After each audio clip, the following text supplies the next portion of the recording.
Om Swastiastu, perkenalkan nama saya Kadek Bunga Raditya Saputri dari kelas 81. Saya merupakan salah satu perwakilan Lomba Presentasi Inovatif Sains dengan pembahasan sistem pencernaan manusia. Kita mulai ya. Sistem pencernaan manusia merupakan suatu proses yang mengubah makanan menjadi sari-sari makanan yang dapat diserap oleh tubuh.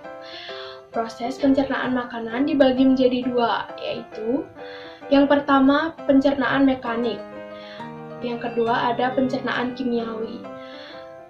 Pencernaan mekanik yaitu proses yang mengubah makanan jadi lebih lembut. Sedangkan pencernaan kimiawi yaitu proses mengubah makanan dengan bantuan enzim agar mudah diserap oleh tubuh. Sedangkan fungsi sistem pencernaan adalah untuk mencerna makanan sehingga dapat digunakan sebagai energi. Sistem pencernaan manusia itu sendiri berupa saluran cerna terdiri dari yang pertama ada mulut. Di dalam mulut terjadi pencernaan secara mekanik dan kimiawi. Sistem secara mekanik dilakukan oleh gigi dan lidah, sedangkan sistem secara kimiawi dilakukan oleh air liur yang mengandung enzim amilase. Di saat yang sama, enzim dalam ludah kita yang dihasilkan oleh kelenjar ludah mulai memutus rangkaian-rangkaian polimer di dalam makanan. Setelah makanan sudah dikunyah cukup halus, kemudian muncul dorongan untuk menelan makanan tersebut. Proses menelan tersebut disebut propulsi. Makanan yang hancur secara mekanik didorong lebih dalam di saluran pencernaan. Yang kedua ada kerongkongan. Saat menelan makanan secara tidak sadar akan dilakukan gerakan peristaltik. Otot-otot saluran pencernaan bergantian mendorong makanan ke tujuan saluran pencernaan yang berikutnya. Yang ketiga ada lambung adalah bagian paling elastis di seluruh saluran pencernaan dan mampu menampung 2-4 liter makanan.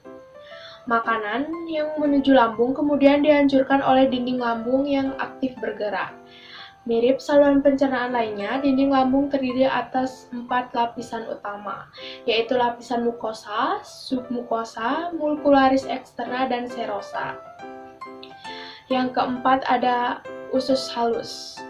Peran usus halus adalah untuk menyerap makanan tersebut agar siap dipakai di sel-sel tubuh. Usus halus terdiri atas, yang pertama ada usus 12 jari, yang kedua ada usus kosong, yang ketiga ada usus absorpsi. Yang kelima ada usus besar. Di usus besar terjadi penyerapan air dan pembusukan sisa makanan. Usus besar terdiri dari 3 bagian utama, yaitu kolon, rektum, dan anus. Fungsi utama dari usus besar adalah menyerap sisa air yang ada di feses dan menyimpan feses tersebut sampai siap keluar dari tubuh kita.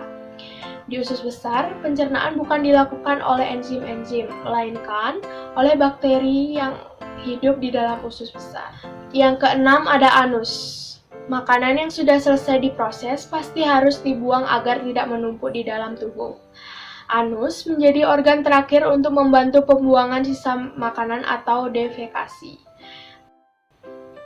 Sekian presentasi dari saya, semoga bermanfaat bagi kita semua. Om Santi Santi Santio.